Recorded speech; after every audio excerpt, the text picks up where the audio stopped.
इस अंतिम विधि को आरंभ करेंगे। परमेश्वर के वचन में लिखा है कि हर एक बात के लिए हम उसका धन्यवाद करें, चाहे वो दुख की घड़ी हो या सुख का समय हो। मिसेस जॉर्ज को परमेश्वर ने इस पृथ्वी पर जितने भी समय तक रखा, उनका जीवन उनके परिवार के लिए, उनके समाज के लिए और सबसे बड़ी बात परमेश्वर के राज्य के लिए बहुत ही लाभप्रद रहा। जहाँ तक मैंने उनकी गवाही सुनी है, उन्होंने प्रभु की सेवकाई के लिए, प्रभु की महिमा के लिए अपने घर में कई सभाओं को, कई आराधना सभा को उन्होंने चलाया और बहुत से लोग उनकी सेवकाई के द्वारा प्रभु यीशु मसीह पर विश्वास किए।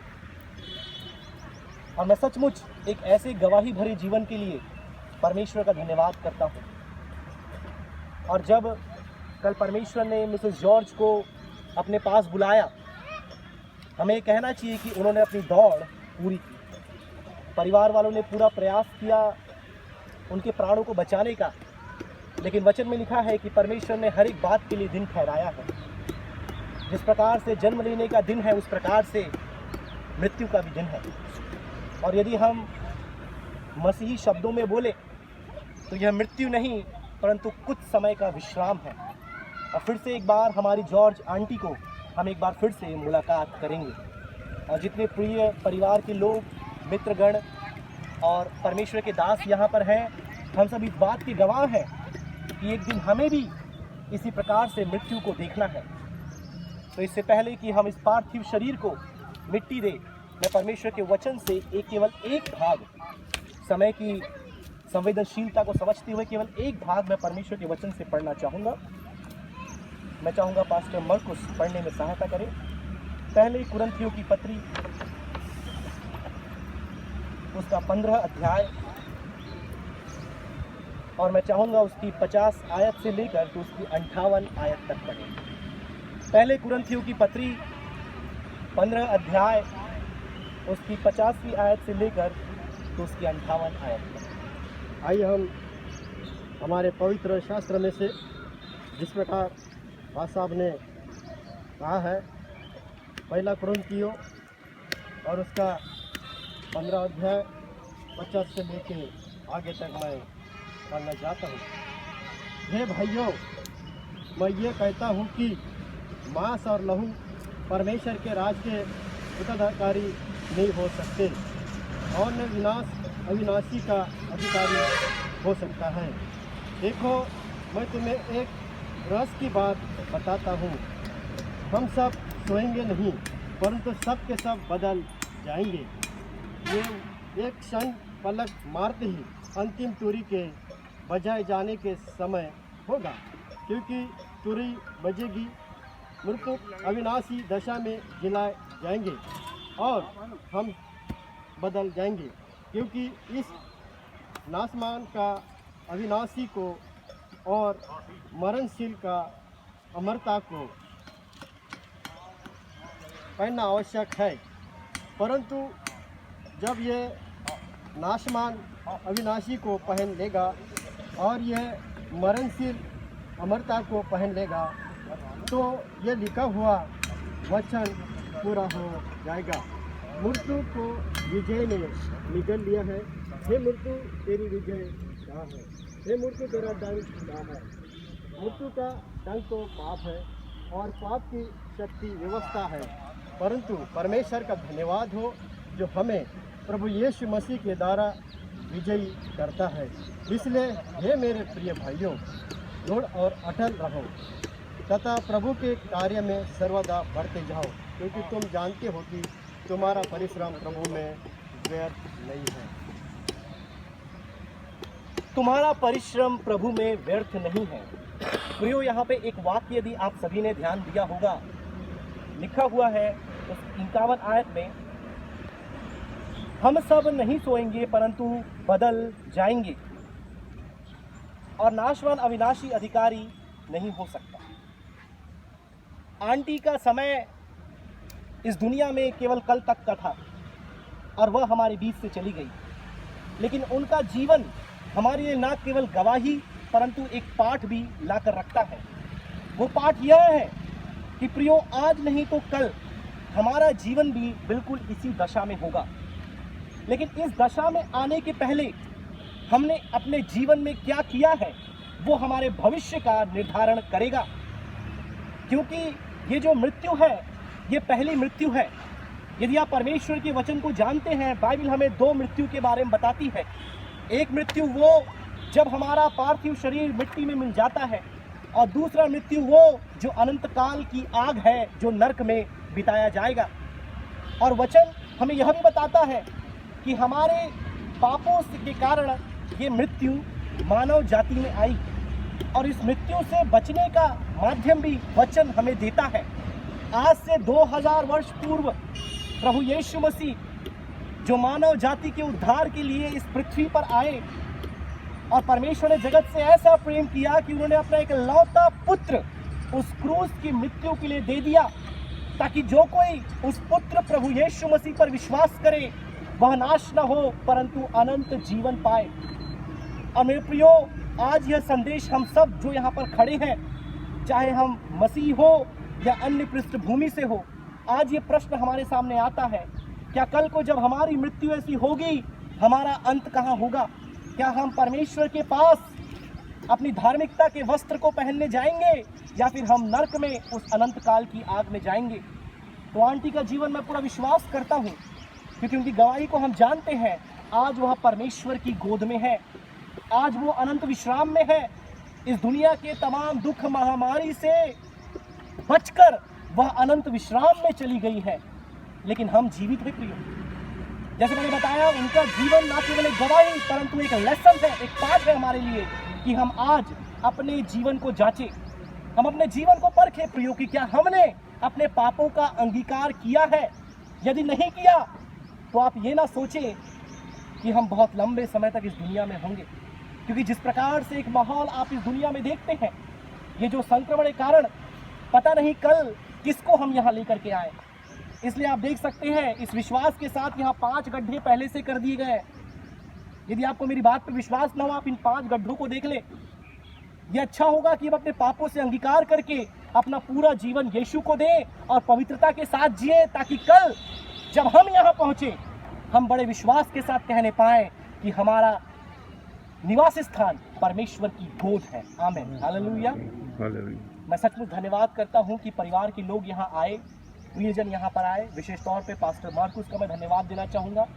पास्टर जेम्स चरियन अपने अभिवादन को, अपने सांत्वना के शब्दों को आंटी के परिवार के लिए भेजे हैं, और साथ में पास्टर पैट्रिक, उन्हें भी वैक्सीन लगने के कारण वो आ नहीं पाए, लेकिन उनके बेटे ब्रदर दीपेश हमारे बीच में हैं। हम उनका भी धन्यवाद करते हैं, वो समय निकाल के यहाँ पर आए। और सचमुच हमारी ये प्रार्थना है कि जो परिवार के रिश्तेदार पीछे रह गए हैं, हम सब अपने दिलों को जोड़कर उनके लिए प्रार्थना करते हैं कि अपने प्रिय को खोना कोई मामूली बात नहीं है। भले हमारे पास धन्य आशा है, लेकिन मनुष्य होने के नाते एक गहरा दर्द और सदमा और दुख हम परिवार वालों को है। तो हम अपने दिलों को मिलाकर ये प्रार्थना ज़रूर करते हैं कि परमेश्वर प्रिय परिवार वालों को शांति देने पाए। खास तौर पे सिस्टर महिमा के हस्बैंड यहाँ पर है, ब्रदर राव जी, और भी लोग हैं। हमारी ये प्रार्थना है कि परमेश्वर जो चोट, जो दुख उन्हें पहुँचा है, उसमें उन्हें शांति देने पाए। और हमारे शब्द उनके दुख को भर नहीं सकते, लेकिन यदि कोई बात उनके दुख को भर सकती है तो वह है परमेश्वर का जीवित वचन और उसकी उपस्थिति।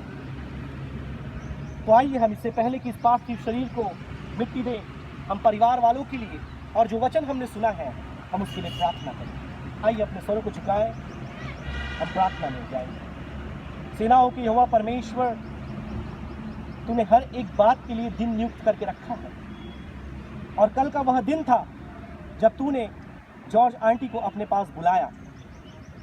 हम विशेषकर प्रार्थना करते हैं प्रभु कि एक गवाही भरा जीवन जो तूने उनको दिया, उससे न केवल परिवार वाले लेकिन पूरे मसीह समाज वाले एक सीख को लेने पाए कि तेरे राज्य के लिए हम कैसे अथक परिश्रम करने वाले बन जाएं। तेरे उस राज्य के लिए, कलीसिया के लिए हम लोगों को तेरे पास लाने वाले बन जाए।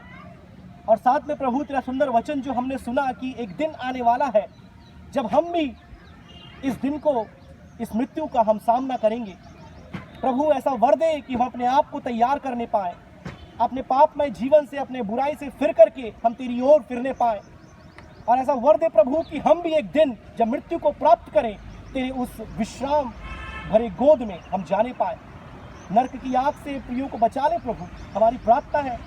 जितने लोग दुखी आज यहाँ पर खड़े हैं, कई लोग इस लाइव वीडियो को अपने घर से देख रहे हैं, परिवार की जो एक्सटेंडेड फैमिली है, उन सबको हम तेरे हाथों में सौंपते पिता।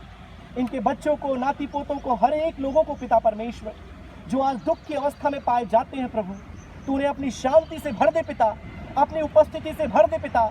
इस गम की बेला में तेरी उपस्थिति, तेरी शांति उनके जीवन में क्रियाशील होने पाए। हमारी प्रार्थना है प्रभु, जो दुख उन्हें पहुंचा है होने पाए कि तेरे अमन और शांति उनके जीवन में रहेगी। तेरा वचन कहता है, तुम्हारा मन व्याकुल ना हो, मैं तुम्हें अनाथ नहीं छोड़ूंगा, मैं तुम्हें विधवा नहीं छोड़ूंगा, मैं तुम्हारे संग और साथ रहूंगा। तुम मेरी आंखों की पुतली हो, जैसे मुर्गी अपने बच्चों को संभालती है, वैसे मैं तुम्हें संभालूंगा। तेरे वायदे, तेरी प्रतिज्ञाएं हमारे पास है प्रभु, उन प्रतिज्ञाओं के द्वारा प्रिय परिवार के लोगों को तू संभाल। धन्यवाद करते पिता, इस विधि में तूने हमारी सहायता की। अब जब इस पार्थिव शरीर को हम मिट्टी देते हैं, तेरा अनुग्रह हमारे साथ रहने का। फिर से एक बार आगे की विधि को तेरे हाथों में सौंपते हुए, सुंदर वचन के लिए धन्यवाद करते हुए, प्रार्थना उद्धार करता यीशु के नाम से मांगते हैं पिता, सुन दया से कबूल कर।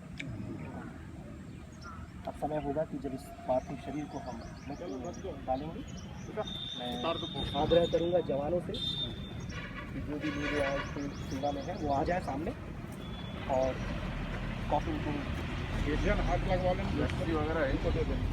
उतर जाओ अंदर। पहले कील ठोक ले, कील खुली है अभी, कील खुली है पूरी, कील ठोक ले पहले। कील ठोको, पत्थर लाओ, वहाँ पे लगाओ, पाड़ा का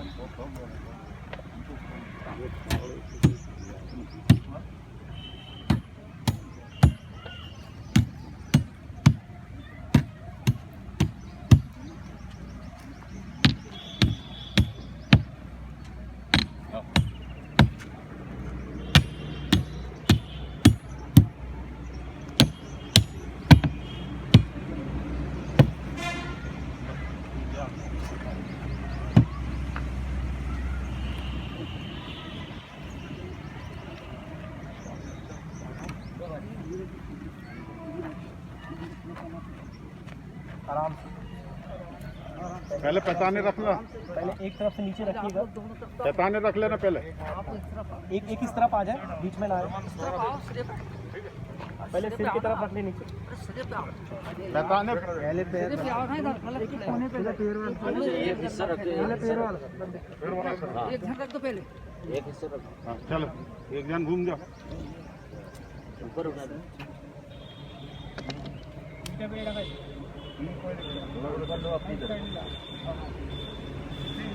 उसके ऊपर ईटा रखा हुआ है, वहाँ रखा है रखा है ईटा।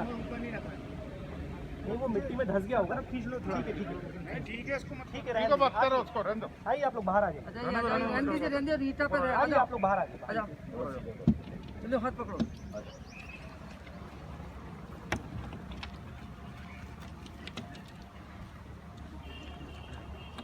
जिस प्रकार से वचन में हमने पढ़ा कि एक दिन वो तुरही फूकी जाएगी और बादलों पर हमारा यीशु आएगा, उस धन्य आशा के साथ हम इस पार्थिव शरीर को, जो मृत्यु को प्राप्त हो चुका है, हम मिट्टी को मिट्टी में, राख को राख में और धूल को धूल में सौंप दें। अब ये परिवार के लोग पहले मिट्टी डालें, इसके बाद जो भी विश्वासी है वह भी मिट्टी डाल पाए।